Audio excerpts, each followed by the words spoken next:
Yesu ashimwe. Nous venons dans ta maison et nous nous rassemblons pour t'adorer.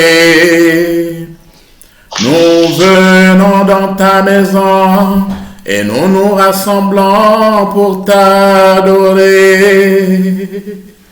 Nous venons dans ta maison et nous nous rassemblons pour t'adorer, Jésus.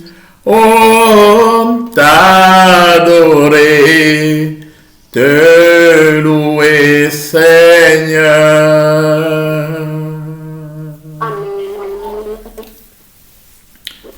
Intercesseur casse les chaînes.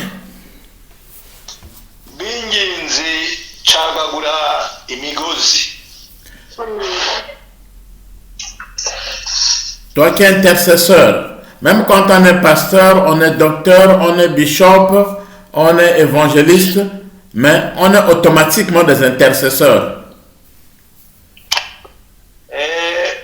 Wewe mwinginzi ariko na pasteri na mwarimu n'uvuga ubutumwa nabo iyo umaze kuba ucuhindukira ukaba umwinginzi.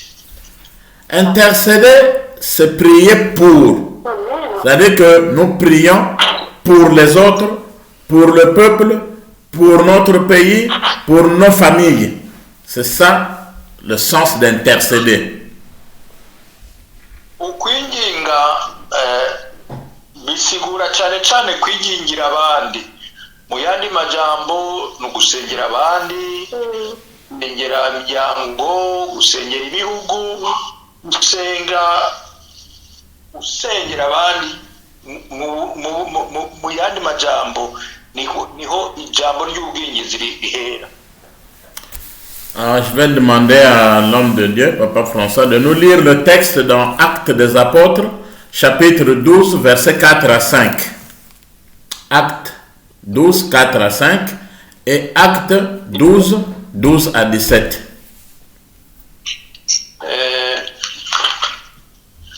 Turasoma mu byavuzwe n'intumwa mu gice cya 12 uva ku murongo wa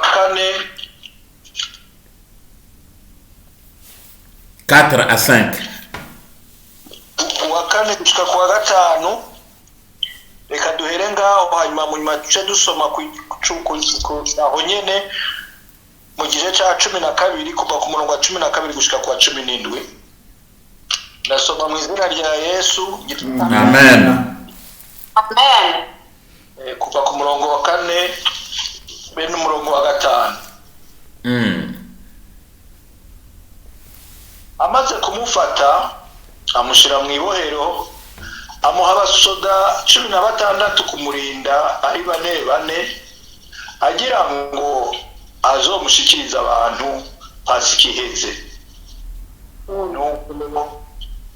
Petero arindirwa mu ibohero, ariko abishengero baramusengera batakambira Imana bakobeje. Ukomeze ku 12 gushika ku 17.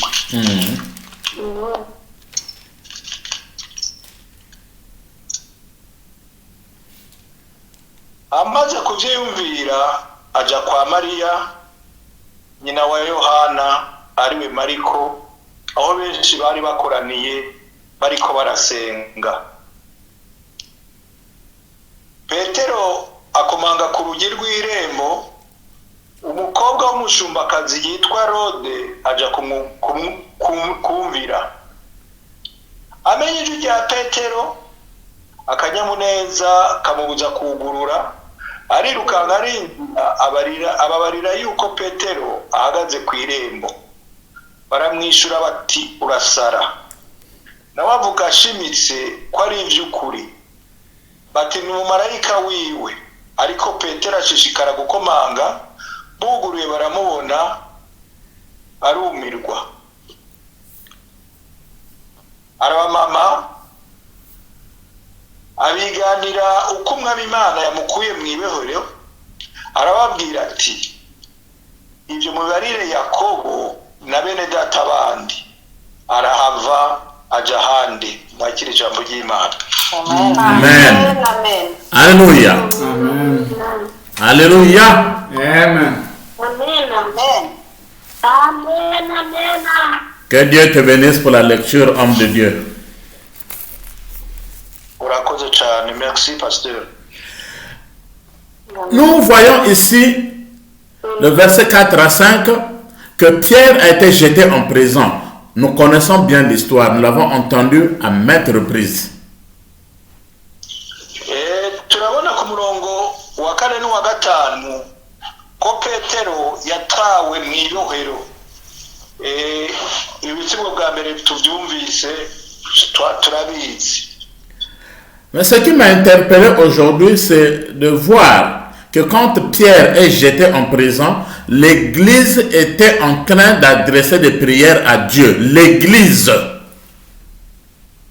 Rero ikintu cyankoza ku mutima uno munsi nuko muri icyo gihe Petero aboshwe ari mu ibohero, itorero ryakomeje gusenga rishikiriza amasengesho yaryo ku Mana. Pierre est jeté en prison. Petero yatawe mu ibohero. La Bible nous dit qu'on l'avait enchaîné. Ijambo ry'Imana kandi ratubwira yuko bari bamuboshe. En ce temps-là, il n'y avait pas de menottes pour mettre aux mains des prisonniers, mais on utilisait les chaînes. Donc, on l'avait enchaîné pour qu'il ne puisse pas fuir. Icyo gihe rero nibakoresha za menote nk'ubu, iyo migozi bamubohesheje yari iminyururu y'icuma, niyo bakoresha mu kuboha abanyororo, abapfungwa. Ce qui me bouleverse dans cette histoire, c'est que il y avait 4 soldats et on les met en prison avec 2 soldats qui dormaient à côté de lui et des sentinelles dehors. Je n'ai jamais vu des militaires qui dorment avec un prisonnier dans la prison.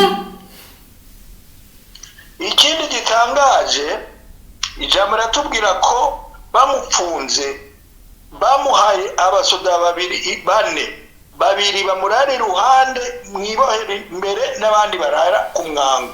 Nibwo bwa mbere mbonye abasoda baryamana n'umufungwa. Quelle sécurité! Quelle sécurité! Vous savez pourquoi on l'avait enchaîné, on avait mis 2 soldats à côté de lui?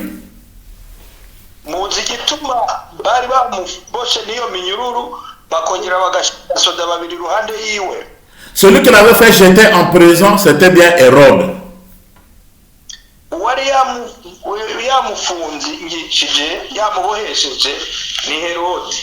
Donc Hérode connaissait bien la puissance de Jésus-Christ de Nazareth.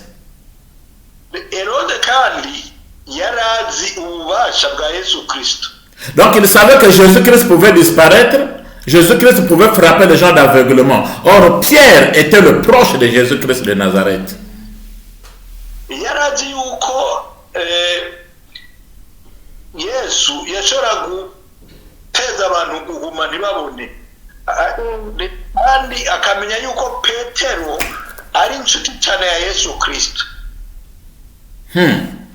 C'est pour cette raison qu'il avait mis 2 gardes dedans qui dormaient avec lui. Donc les soldats sont rentrés en prison dormir avec Pierre. C'était pour l'empêcher, pour que Pierre ne puisse pas prier. Parce qu'il savait que s'il se met à prier, il peut se perdre en prison.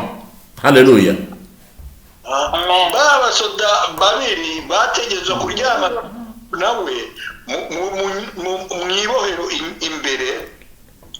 Bari bafise igikorwa cyo kumucunga umwanya wose kugira ntashobore gusenga, kuko bari bazi ko Petero asenze hari ibintu bikomeye bishobora gukoreka. Bien-aimé dans le Seigneur, le chien qui est plus vigoureux, le chien qui est méchant, le chien qui est dangereux, on l'enchaîne. Mais le chien qui est amorphe, qui n'est pas méchant, qui ne fait rien aux gens, on le laisse partir. C'est pour cela que les gens qui ont l'onction de Dieu, qui prêchent la bonne parole de Dieu, qui prêchent avec efficacité, qui servent Dieu avec un seul cœur et qui marchent dans la lumière, ils sont toujours persécutés. C'est ceux-là que le diable veut attacher et enchaîner.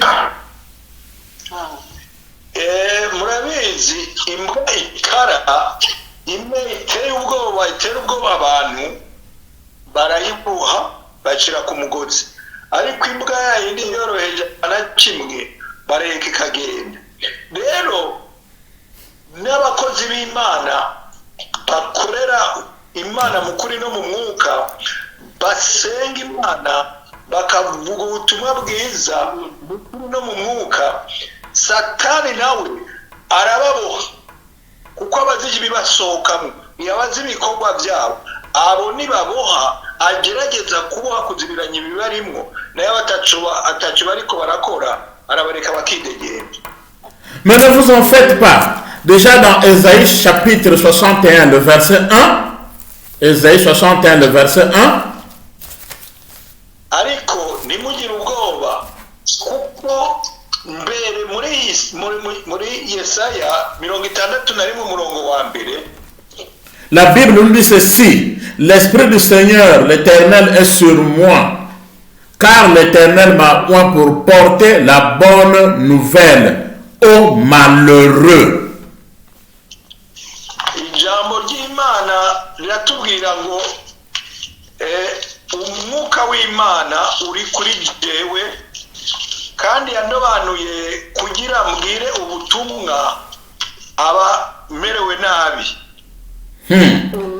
Il m'a envoyé pour guérir ceux qui ont le cœur brisé. Donc tous ceux qui ont le cœur brisé, que les gens ne puissent plus être effrayés, parce que nous avons un Seigneur, le Seigneur Jésus-Christ, qui est venu réparer le cœur brisé, alors qu'il vous le répare dès maintenant.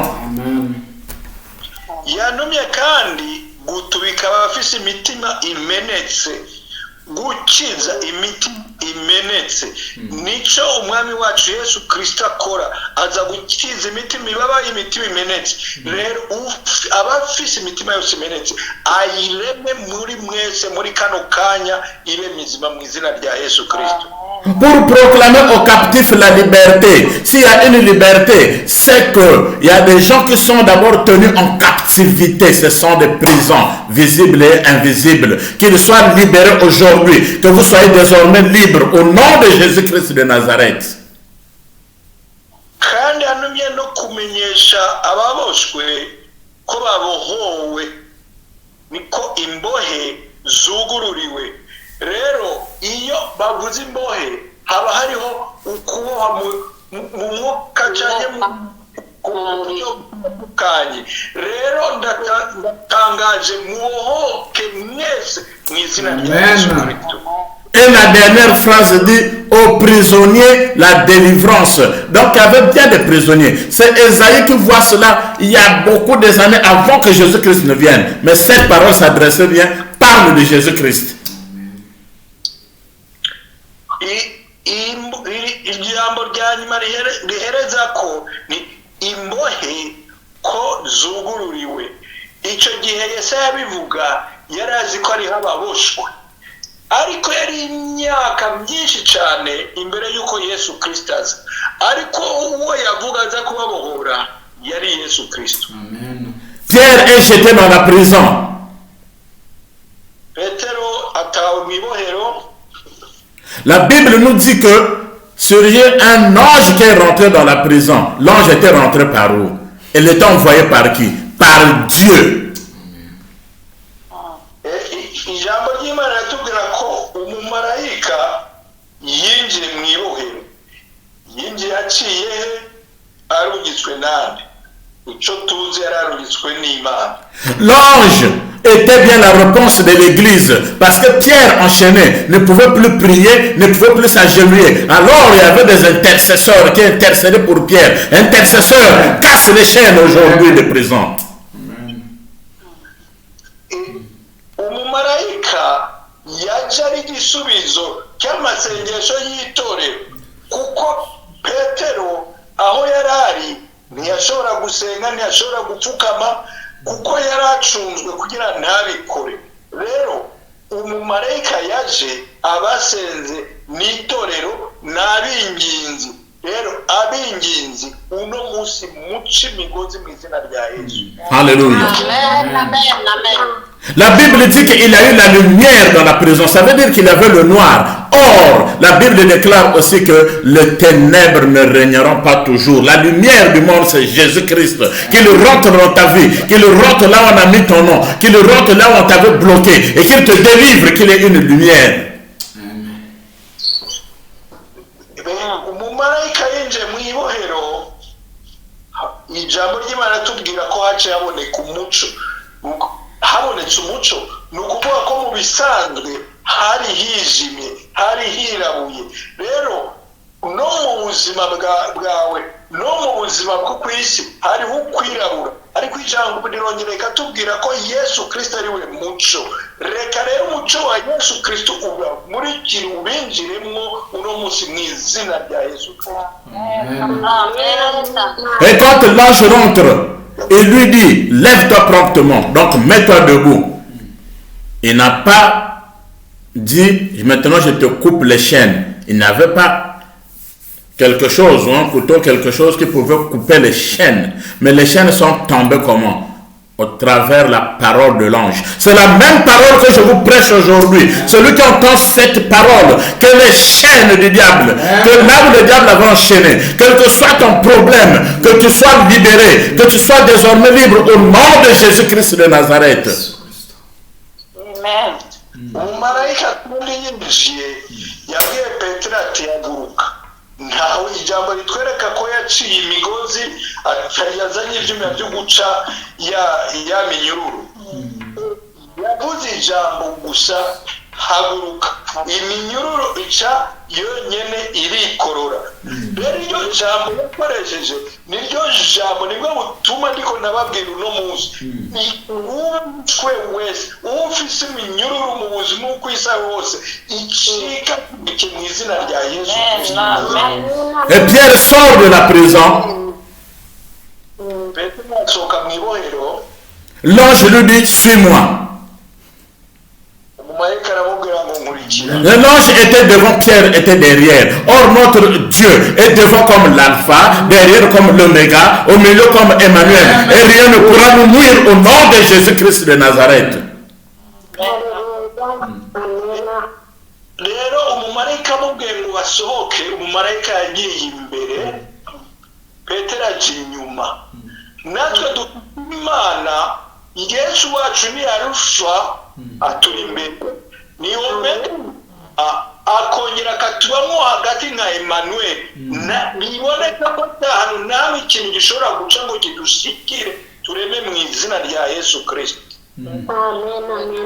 Je vais vous poser une question. Entre les soldats et Pierre, qui était le vrai prisonnier?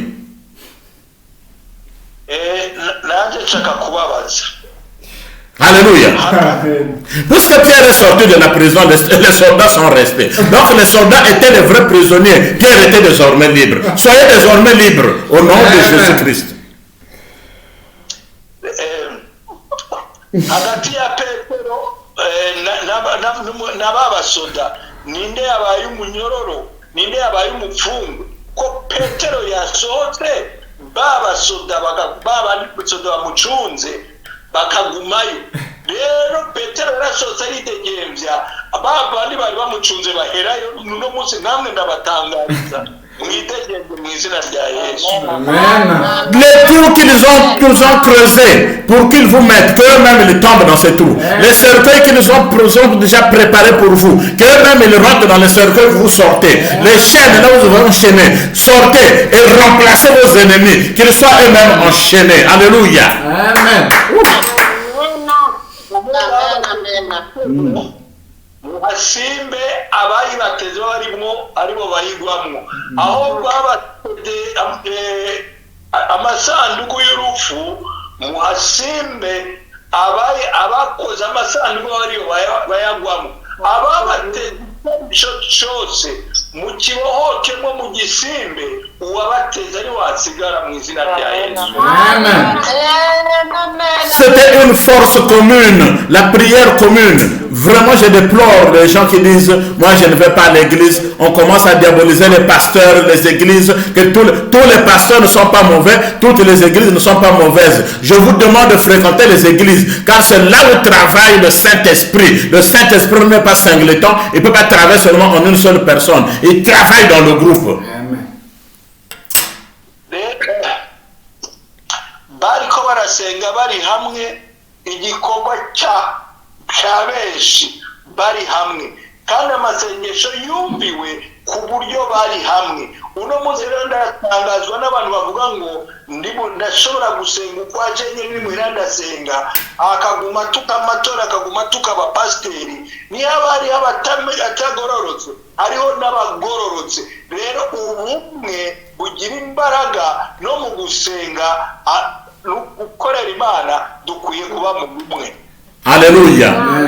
Je donne un devoir aux intercesseurs, aux pasteurs. Je vous donne un devoir aux évangélistes, aux hommes de Dieu. Levez-vous pour aller libérer ceux qui sont enchaînés.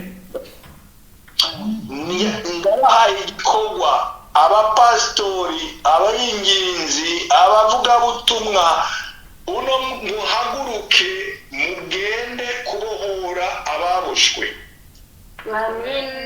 Car il y a des gens qui sont enchaînés. Il y a des prisons aussi aujourd'hui, des prisons visibles et invisibles.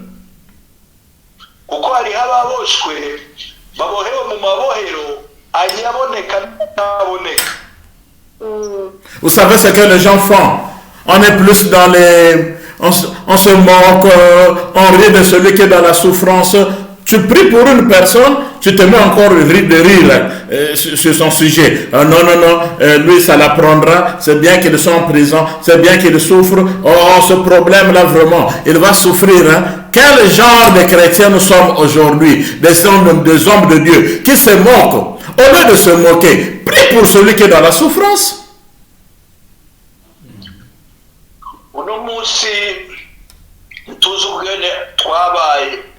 Abantu baranezererwa nuri mu bibazo umuntu akagusengera ku kibazo cawe yaheza gusenga agatangura kukuvuga amajambo ngo reka yige reka abone canya agatwenga ati siwe yobona.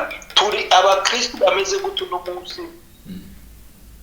ntabwo tumeze nka Les hommes de Dieu doivent prier pour ceux qui sont emprisonnés. Vous savez qu'on peut même te mettre dans la prison de la maladie, dans la prison des problèmes, dans la prison de pauvreté, dans la prison des soucis. Tout le jour, tu es bloqué. Combien de personnes sont parties prendre des filles en Afrique pour leur promettre, en leur promettant ciel et terre, que vous serez bien en Europe. Ces filles-là sont venues. Ces nombreuses de filles sont dans la prison aujourd'hui et deviennent des machines au sexe. Vous devez prier pour ces gens-là.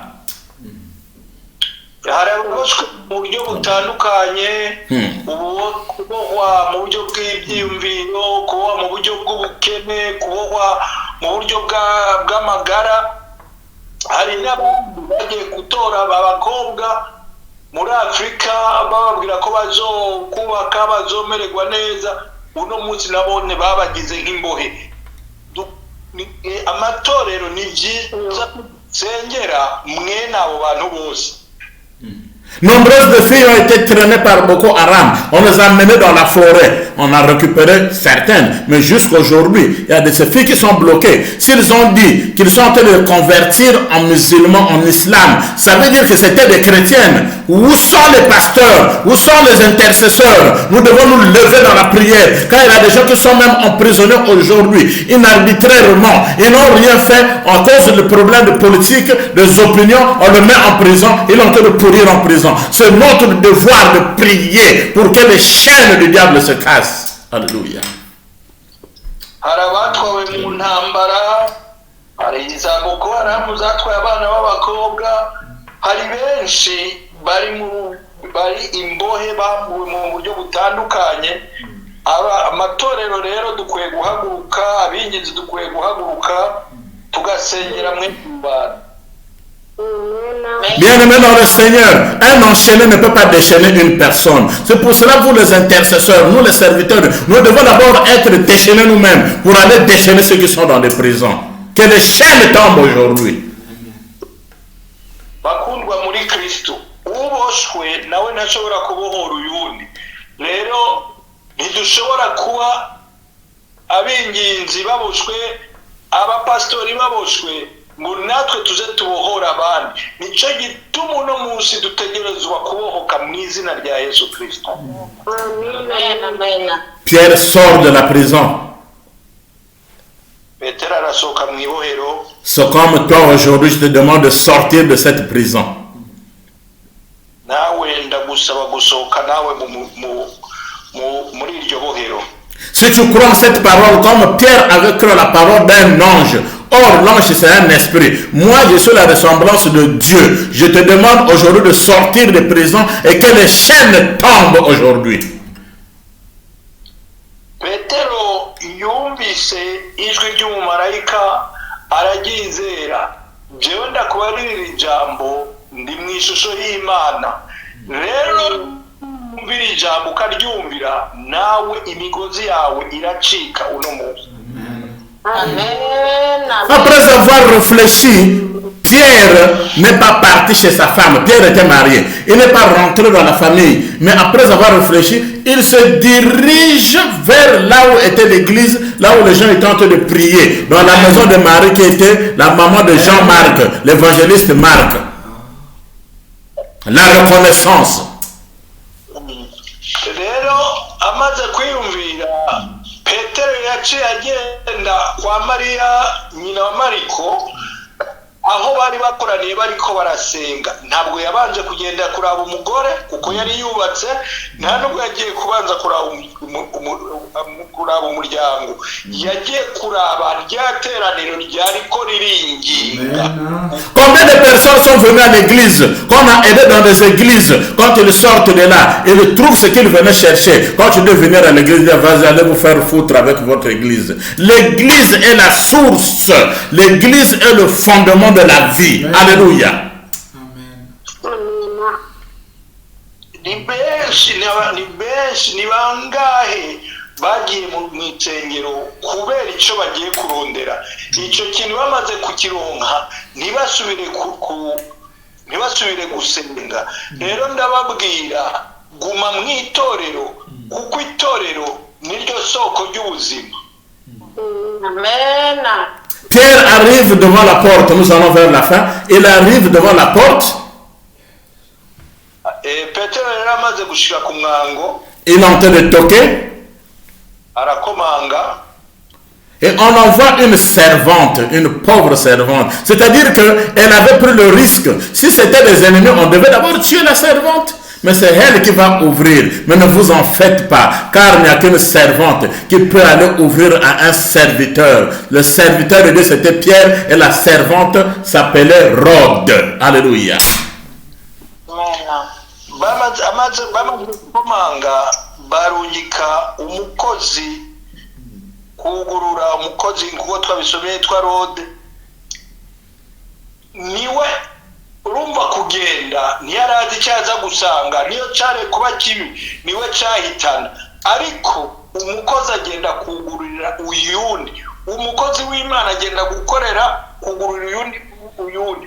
Uwo mukozi w'Imana w'umukobwa yagiye kugururira umukozi w'Imana Petero.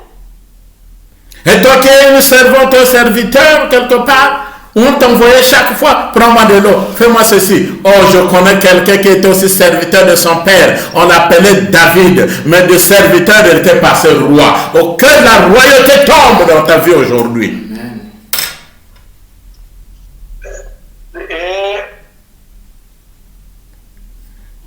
Je connais un serviteur qu'on appelait David.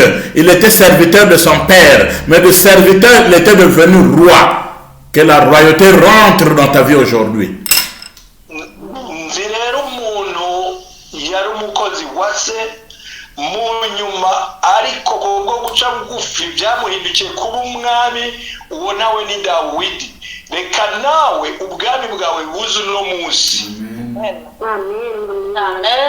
Cette fille entend la voix de Pierre, elle est dans la joie.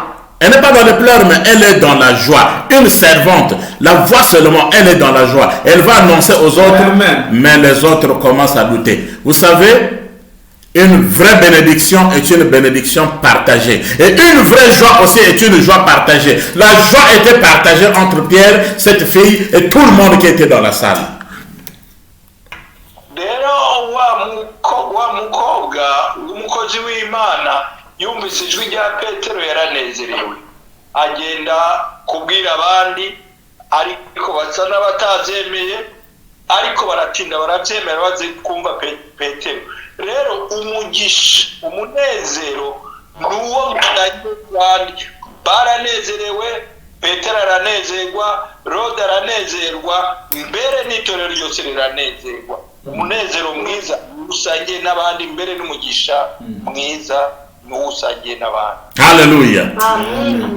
Or le Rode, c'est un nom qui vient du grec, Rode, qui vient du grec, en français veut dire la rosée, c'est-à-dire que la petite pluie qui tombe là le matin, la rosée, quel beau nom, Rode, une rosée. Chez nous on appelle à Lingala l'ondende. Alléluia. Rode ni izina rivuye mu ijambo ry'igifaransa bita rose risigura urume canke ikime. Sindi mama Erika urume murazi cyari cyo canke ikime? Urume ni ikime bo mu gitondo. Ya iryo zina risigura kirya kime cyo mu gatondo. Urumva ko ari izina ryiza. Le nom de Marie est cité dans la Bible, la mère de Jean-Marc.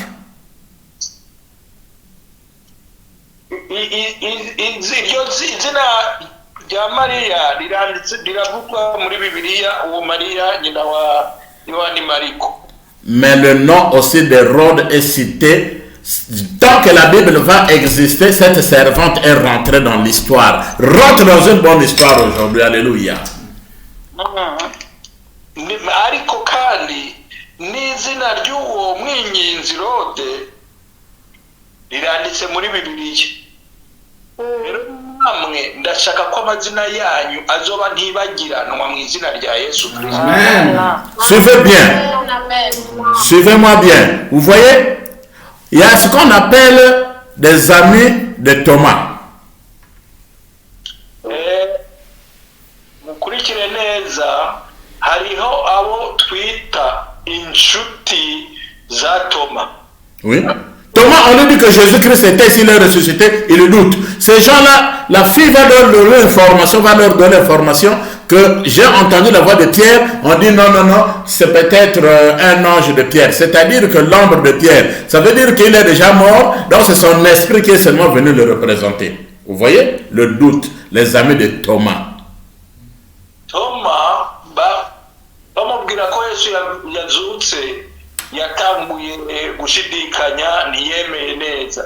N'aba bariko barasenga, Rode amaze kubabwira ati numvise Petero ari ku mwango, nawe ntibamwemeye, nabo batanguye gushidikanya gushikana bamwumvise.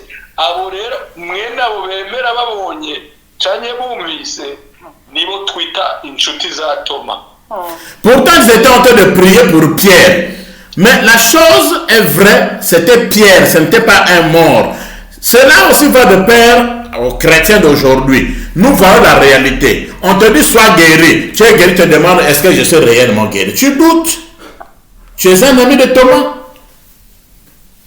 Itorero ryariko rirasengera Petero. Rero ya masengesho yabo yumviswe, Petero akabohogwa. Nabo bagiye mu kwibaza, bagiye mu kutamenya, ntibabyemera. Nibyo biba no mu bakristo buno munsi.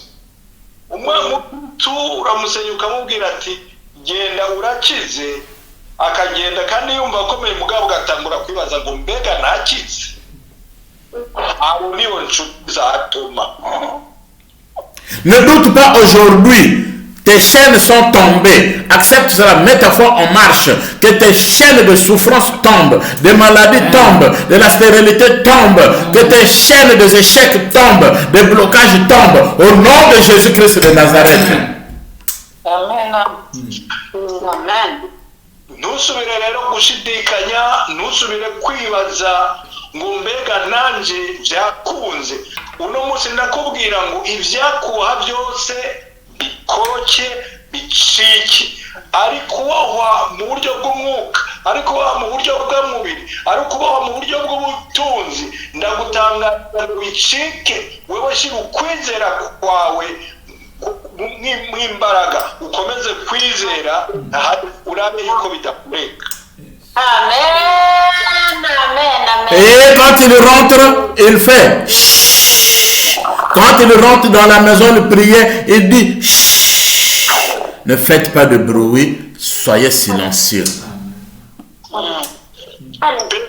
Petero amaze kwinjira rero, bose yababwiye ati ntimusakuze mutuze. Tous les miracles ne sont pas toujours des miracles que nous devons proclamer fort. Parce que si tu dis à quelqu'un que j'ai ramassé un sac de dollars, tu vas attirer des gens qui viendront te tuer, des assassins. C'est pour cela que beaucoup de gens ratent le mariage. Tu es proche du mariage, tu commences déjà à proclamer ton mari. J'ai trouvé un mari. Oh, tu trouves le travail, tu commences déjà à proclamer. J'ai trouvé un travail. Tu n'es même pas encore recruté, tu commences déjà à proclamer. Et le diable rentre. Quand ça échoue, tu vas dire que Dieu a tort. C'est toi-même. Il y a ces miracles auxquels nous devons nous taire. Et puis nous puissions jouir, nous puissions être dans la joie, dans le silence. Alléluia. Amen. Rero ibitangaza byose, imigisha yose, siyo gukomera induru ngo uvugire hejuru. Kuko niwatora umufuko w'amadolari ukaza kuvuga ati nagira ubuntu narose amadolari, uzokwikwegera ibisuma n'abambuzi bagusange mu nzu bakwice.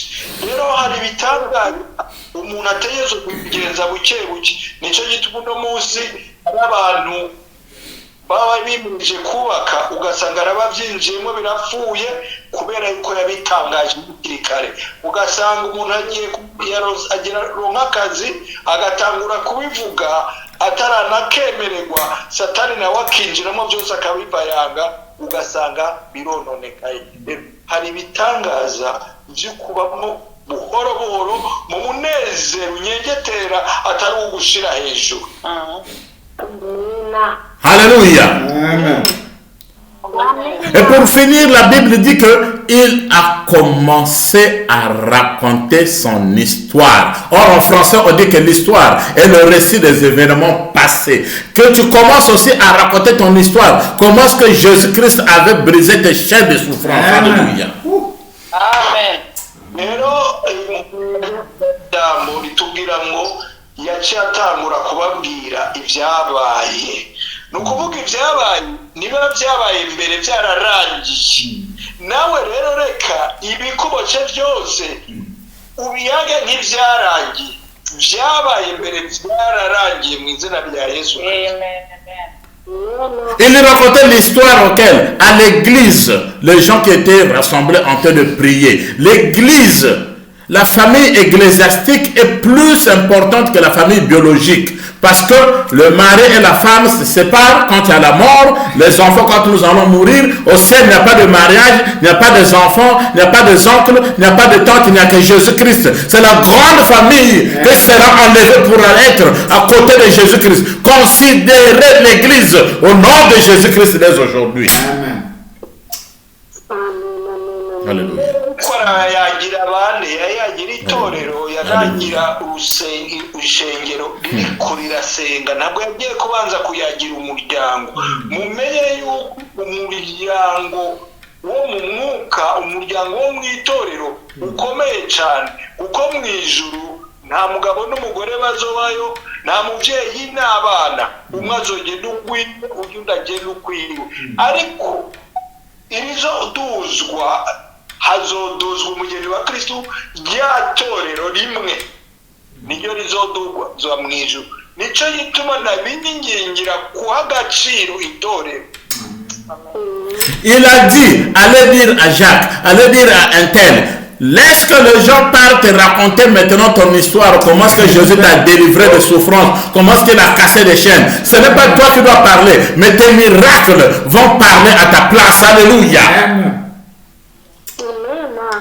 Arababwira ati genda mubwire Yakobo mubwire n'abandi reka bitangaza Imana izobakorera biba ari byo bizobavugira ntimuzorinda kuvuga ahubwo ababona imigisha Imana ibashungururira baze bakwira babivuga. Lève-toi pour casser les chaînes intercesseurs.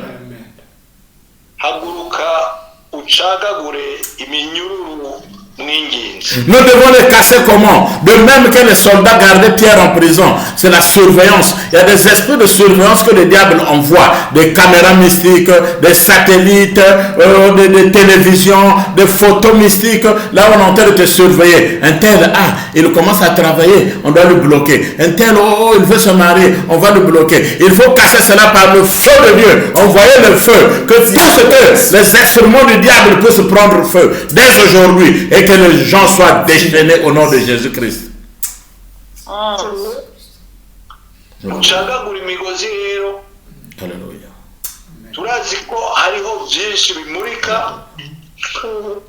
Satani ruhande yawe nkuko abasoda bari ruhande ya Petero ahashira ibigucungera agira atera imbere agira akora iki bicungira kugira bisubize hasi. Reka rero umubisanzaze n'umuriro uvuye ku Mana umuriro utwi ibyo byose Satani yabakize ruhande bibacungira mu izina rya Yesu. Alléluia. Nous allons terminer cela en se levant et en priant. Et je voulais vous dire, Imana Ibaye Zagere, que Dieu vous bénisse. C'était le message que j'avais à vous donner aujourd'hui. Amen, amen, amen.